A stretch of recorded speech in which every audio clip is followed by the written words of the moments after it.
बंदों गुरुपद कंज कृपा सिंधु नर रूप हरि महामोहतम पुंज जासु वचन विकर निकर। भक्तगणों को तथा धर्म अनुरागियों को मेरा हार्दिक नमन।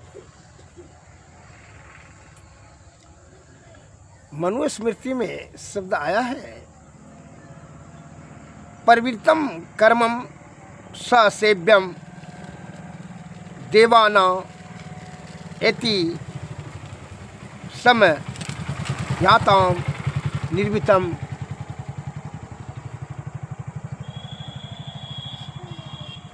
शिव मानस्तु भूता नियत्येति पंचवे।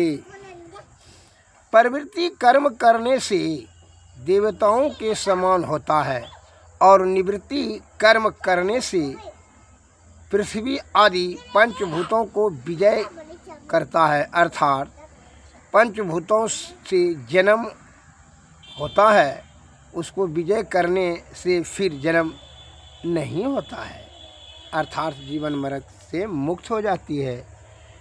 किसका करने से? निवृत्ति वाला कार्य करने से।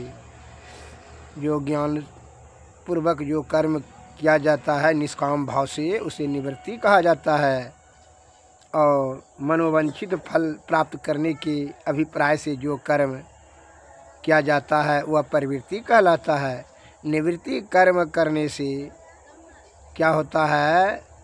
आपके जीवात्मा का परमात्मा में मिल जाता है, अर्थात जीवन मरण से मुक्त हो जाता है, मोक्ष की प्राप्ति हो जाती है। श्री सद्गुरु महाराज की जय। ऐसा मनुस्मृति में कहा गया है। इसमें एक लघु कथा मैं बता रहा हूँ। जब मनोवांछित फल प्राप्ति करने के इच्छा से कार्य करेंगे, वह कर्म क्या होगा? से धर्म नहीं होगा, वो कर्म बंधन में चले जाएंगे।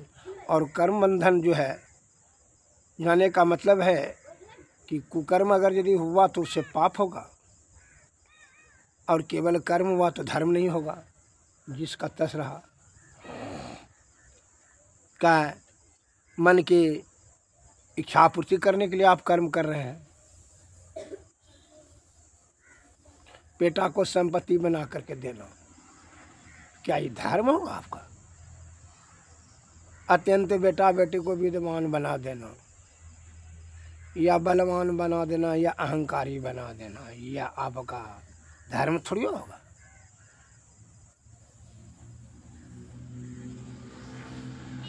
उसको सुखी रहने के लिए सुंदर स्त्री से शादी करा देना, बहुत धन एकत्रित कर देना, वो केवल कर्म का आपका धर्म थोड़ी हो जाएगा, और उससे आपको मोक्ष थोड़ी प्राप्त होगा। वो तो मन के अनुसार से आप कार्य करते हैं लौकिक सुख पाने के लिए, क्षणभंगुर आनंद, जिसके कारण से वही दुख का महाकारण होता है।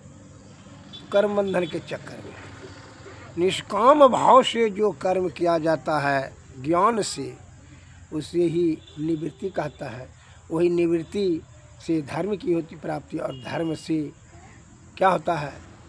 तब जो है ब्रह्म की प्राप्ति होगी। कैसे? एक उदाहरण देते हैं। गौतमी नाम की एक वृद्धा ब्राह्मणी थी। उसकी एक पुत्र था, एक ही मात्र पुत्र था।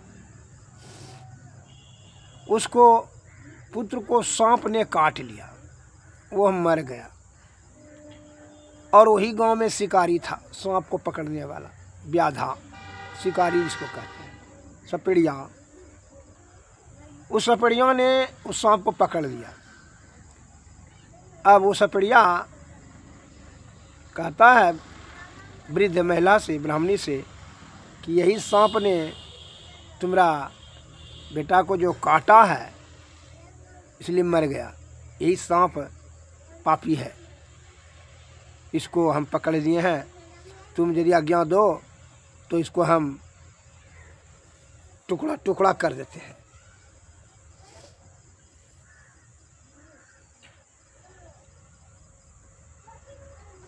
तो बुढ़िया बोली कि इसको मार देने से, टुकड़ा टुकड़ा कर देने से क्या मेरा पुत्र जीवित हो जाएगा? बल्कि जीवित तो नहीं होगा, लेकिन बदले का भाव तो पूर्ति होगा। तो सांप ने बड़ा आरजू विनती से मनुष्य की आवाज़ में बोला, हे भाई सपेरा, अरे भाई हम अपने मन से इसको नहीं काटे हैं, इससे हमको कोई दुश्मनी नहीं है, हमको प्रेरणा मिला यमराज से, इसलिए इसको हम काटे हैं और ये मृत्यु को प्राप्त किया। इसमें हमारा कौन दोष है? तो यमराज को न पूछिएगा। तो सपेरा ने डांटते हुए कहा, तुम बहुत पाखंडी हो, मनुष्य के आवाज़ में बोलते हो, बड़ा तू तेज होशियार हो। जब तुमने काटा तब मरा, तुम काटता है नहीं तो मरता कैसे? तब पाप का भागी तुमको नहीं समझे, इसका मौत का कारण तुमको नहीं समझेंगे तो दूसरे को कैसे समझेंगे? अगर नहीं भाई, हम आरजू विनती करते हैं, हे बूढ़ी माई, इस सपेरिया के बात में आप मत आइए, इसको आज्ञा मत दीजिए। कहा कि हम आपके पुत्र को अपने मन से या कोई शत्रुता भाव से नहीं काटे हैं, इससे किसी प्रकार का कोई दुश्मनी नहीं था। तो बुढ़िया को बड़ा आश्चर्य हुआ कि मनुष्य के शब्द में बोलता है। कहा कैसे काटा? क्योंकि हमको जो है ना यमराज से प्रेरणा मिला, ऑर्डर मिला, इसीलिए पाप पुण्य का भागी तो यमराज ने होगा।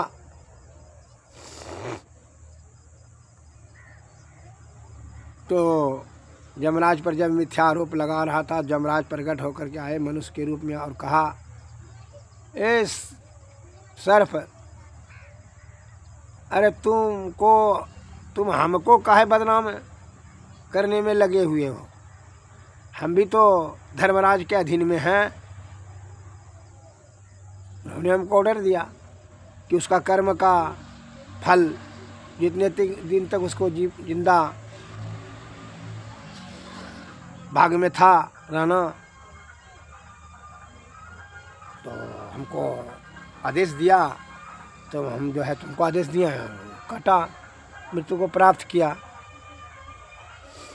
यह सुख और दुख अपने कर्म के अनुसार से ही पाता है।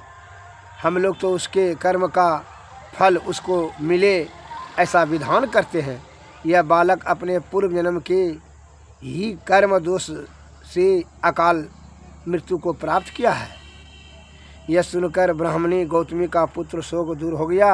उसने सपेरिया को, शिकारी को कहा कर बंधन से जकड़े सर्प को छुड़वा दिया।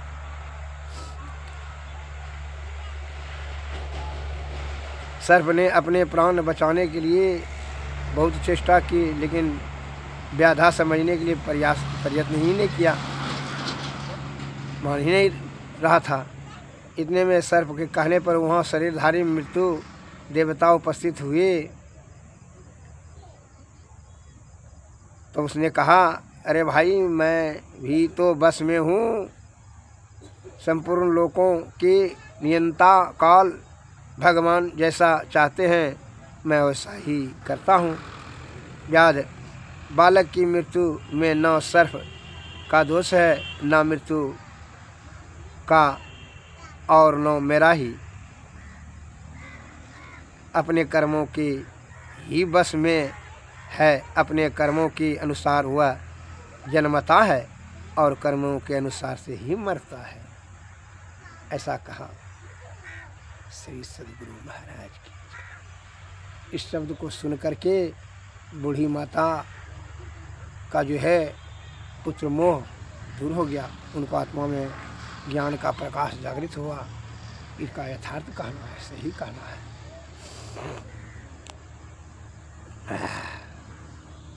तब जो है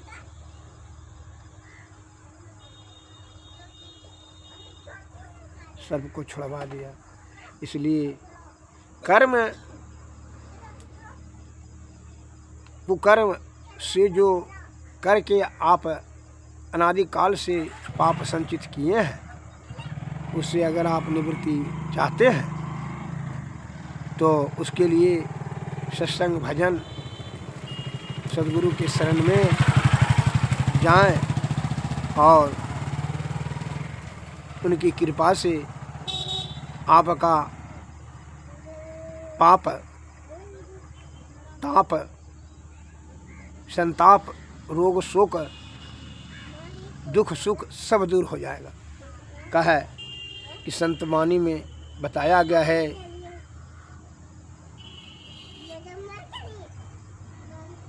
बारी मथई बरु होत घृतो सिकता ते बरु तेल, अविनु हरि भजन न भवतरि हैं यह सिद्धांत अपि। बारी मथे, बारी में पानी को मथने से घी नहीं होता है, लेकिन हो सकता है बालू को पेरने से तेल नहीं होता, लेकिन हो सकता है, संतों ने कहा। लेकिन बिना हरि का भजन किए हुए कोई भी नर भवसागर पार नहीं कर सकता है। गुरु के कृपा से जब आप सूरत शब्द योग ध्यान से करेंगे तो वह जब सूरत अनहद नाद पर पहुंच जाएगा जीवात्मा, तो वहाँ क्या होगा? रोग शोक मन पाप संताप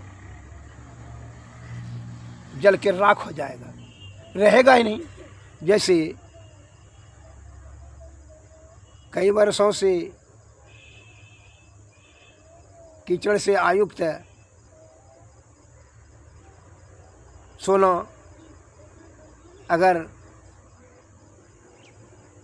सोनार के पास जाए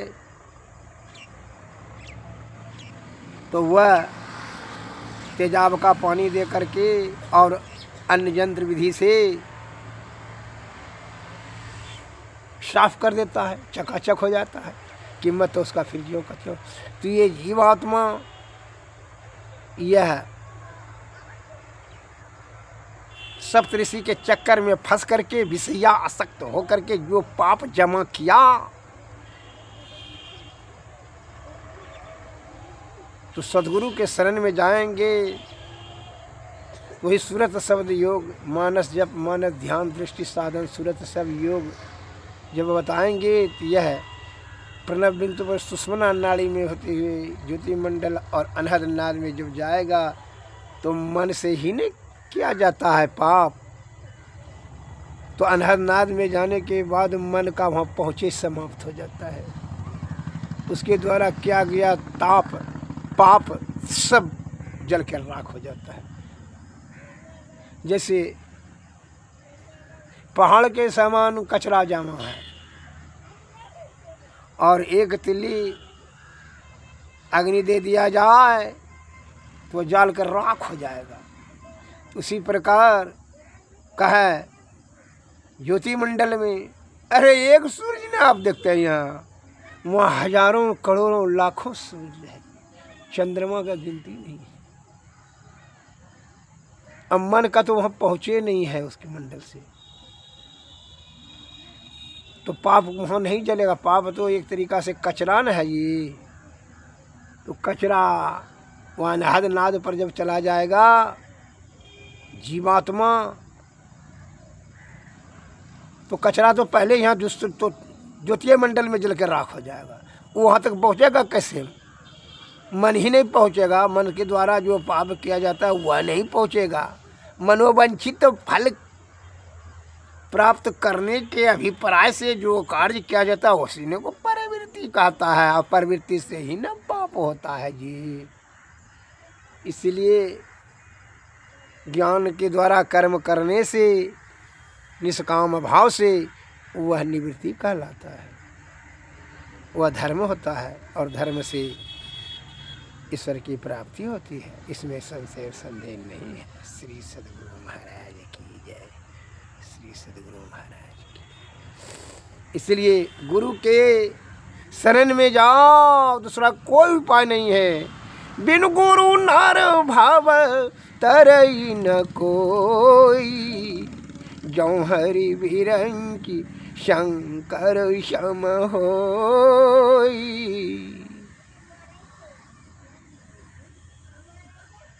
बिना गुरु का कोई भी निर्भव सागर पार नहीं कर। अतः गुरु ने आपको युक्ति बताएंगे, और नहीं जाओगे तब तो वह कर्म के अनुसार से दंड मिलेगा, मौत, जीवन, सुख दुख, पाप संताप, रोग व्याधि झेलते रहो। अगर इसको ऊपर उठना चाहते हो तब सद्गुरु के शरण में जाओ। सोना को चमकाना चाहते हो, सुनार के पास जाओ। तो ये जीवात्मा को परम कल्याण हेतु सद्गुरु के शरण में जाओ। सत्संग और भक्ति भजन रूपी तेजाब से इसको साफ कर देगा, और सूरत शब्द की विधि बता देंगे। वहाँ जाएंगे तो आपका निष्पाप हो जाएंगे। श्री सद्गुरु महाराज। अब सद्गुरु की जो है स्तुति कुछ कर लिया जाए। अति का है उनकी कृपा से ही सुख दुख मौत जन्म मृत्यु सबको टाला जा सकता है। इसलिए कहा अति पावन गुरु मंत्र मन ही मन जाप जप, उपकारी गुरु रूप मनस ध्यान थपो। देवी देव सम समस्त पुराण ब्रह्म परम प्रभु, गुरु में करे निवास कहत है संत सबू। प्रभु से गुरु अधिक जगत विज्ञात हो। बिनु गुरु प्रभु नहीं मिले, यद्यपि घट माही रहे। और माही प्रभु गो अंधेरा छाई रहे। गुरु गुर करता प्रकाश, प्रभु को प्रत्यक्ष लहे। हरदम प्रभु रहे संग, कबहू भव दुख न टरे। भव दुख गुरु दे टारी, सकल जय जयति करे। तन मन धन को अर्पी, गुरुपद सेव करो। नहीं यज्ञ पाली, दुष्तर भव सुख से तरो। अति पावै रे गुरु मन, मन ही मन मन जाप जपो।